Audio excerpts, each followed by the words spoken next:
আসসালামু আলাইকুম বন্ধুরা, ইসলামী চ্যানেলে আপনাদের সবাইকে স্বাগতম।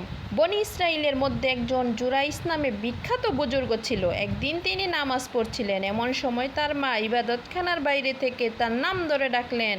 না, মায়ের ডাক শুনে চিন্তা করলেন তিনি নামাজ পড়বেন না মায়ের ডাকে সাড়া দিবেন। জুরাইসের মা রাগান্বিত হয়ে বলল, হে আল্লাহ, তুমি জুরাইসকে বেশ্যার মুখ না দেখে মৃত্যু দিও না। এমন সময় এক সুন্দরী মহিলা বাচ্চা নিয়ে লোকেদের সামনে এসে বলল, এটা জুরাইসের নাজায়েজ সন্তান।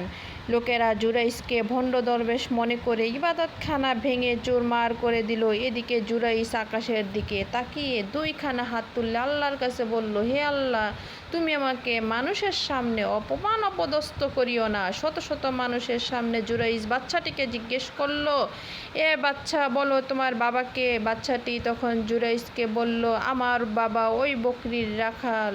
বন্ধুরা, ভিডিওটিতে লাইক দিয়ে চ্যানেলটি